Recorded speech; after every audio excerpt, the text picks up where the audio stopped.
Hello दोस्तों, आज हम लोग पढ़ने वाले हैं द्विघात समीकरण। द्विघात समीकरण पढ़ेंगे हम आज। द्विघात समीकरण का कुछ नियम हम लोग देखते हैं। दिए हुए है द्विघात समीकरण ax² + bx + c = 0, जहाँ a = (0) के रूप में हो तो क्या होता है, वह समीकरण होता है ax² + bx + c = 0, जहाँ a = 0 हो। यहाँ पे आप 0 नहीं लिख सकते। यहाँ अगर आप 0 लिख दिए तो द्विघात समीकरण नहीं होगा। आगे पढ़ते हैं। द्विघात समीकरण के अधिकतम 2 शून्यक होते हैं। द्विघात समीकरण के अधिकतम 2 शून्यक होते हैं।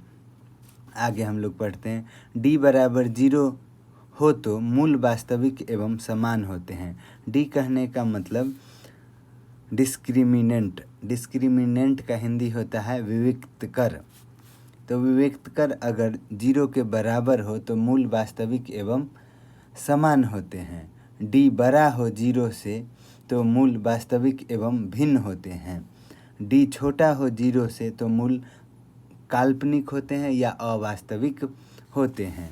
d बराबर फार्मूला होता है b² - 4ac। द्विघात समीकरण के सूत्र x बराबर -b + (√b² - 4ac/2a) या x बराबर -b + (√d/2a। और एक सूत्र होता है द्विघात समीकरण का अल्फ़ा बराबर -b + (√b² - 4ac/2a), बीटा बराबर -b - (√b² - 4ac/2a। ये हो गया हमारा समीकरण। इसी पे द्विघात समीकरण का लगभग क्वेश्चन बनेगा। आज हम लोग देखते हैं टारगेट गेस का ऑब्जेक्टिव क्वेश्चन द्विघात समीकरण से संबंधित। पहला क्वेश्चन देखते हैं द्विघात समीकरण का। यदि अल्फ़ा तथा बीटा द्विघात समीकरण x² + x - 2 = 0 के मूल हो तो a/अल्फ़ा + a/बीटा का मान क्या होगा। a + अल्फ़ा × a/बीटा का मान क्या होगा। हम लोग पढ़े हैं x² + x - 2 = 0। तो a बराबर 1, b बराबर यहाँ क्या दिए हुए 1, c बराबर -2। हम लोग पढ़े हैं 1/अल्फ़ा + 1/बीटा बराबर एलसीएम लेंगे तो अल्फ़ा × बीटा हो जाएगा। इधर बीटा लिख सकते हैं प्लस अल्फ़ा। इसको हम लिख सकते हैं अल्फ़ा + बीटा बटा में अल्फ़ा × बीटा। अल्फ़ा + बीटा बराबर फार्मूला होता है -b/a और अल्फ़ा × बीटा बराबर फार्मूला होता है c/a। a से a कट गया, हमारे पास क्या आ गया -b/c। b के जगह क्या है, तो b के जगह 1 है, c के जगह क्या है -2 है। माइनस वाला फार्मूला यहाँ लगा देंगे तो माइनस माइनस प्लस क्या आ गया आंसर आपको 1/2। 1/2 क्या आ गया आंसर। ऑप्शन नंबर 1 में दिए हुए है 1/2, इसीलिए ऑप्शन नंबर ए सही हो गया। Question number 2। क्वेश्चन नंबर 2 में क्या बोल रहा है।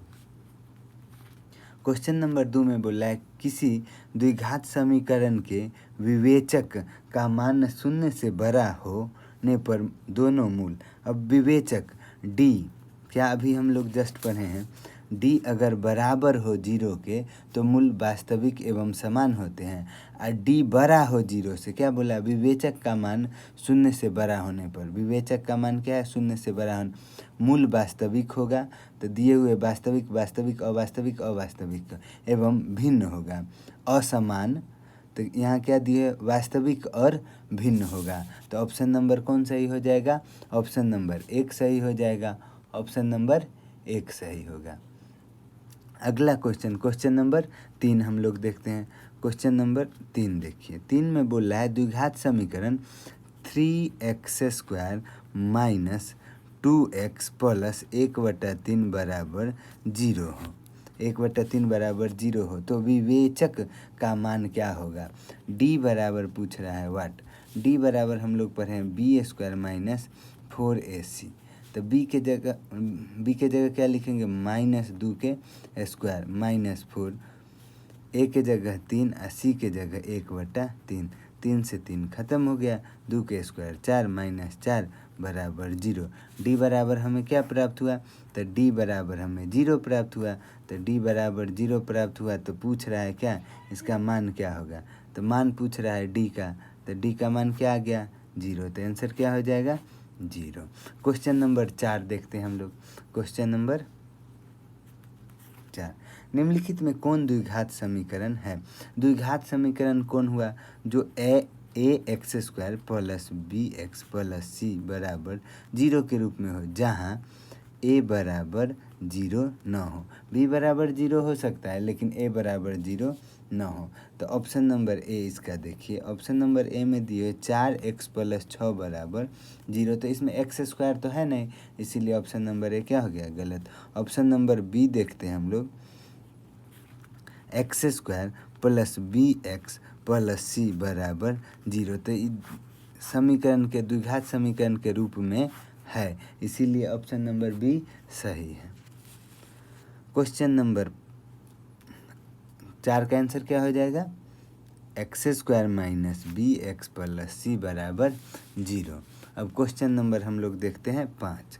क्वेश्चन नंबर 5 में क्या बोल रहा है? क्वेश्चन नंबर 5 में बोल रहा है द्विघात समीकरण x square plus x minus 1 बराबर 0 के मूल की प्रकृति कैसी है? अगर d बराबर 0 हो तो मूल वास्तविक होगा और समान। d बड़ा हो 0 से तो मूल वास्तविक होगा और भिन्न होगा। d छोटा हो 0 से तो मूल काल्पनिक या अवास्तविक होगा। तो हम लोग इसका मूल चेक करते हैं।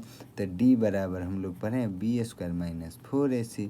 तो b के जगह यहाँ क्या दिए हुए? तो 1 के स्क्वायर माइनस 4 के 4, a क्या दिए है? तो 1 दिए है। c क्या दिए? -1 दिए।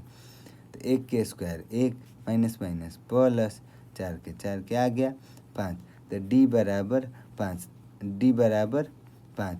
तो 5 0 से 5 बड़ा है, तो क्या हो जाएगा? d बड़ा है 0 से, तो d 0 से जब बड़ा है तो मूल क्या हो जाएगा?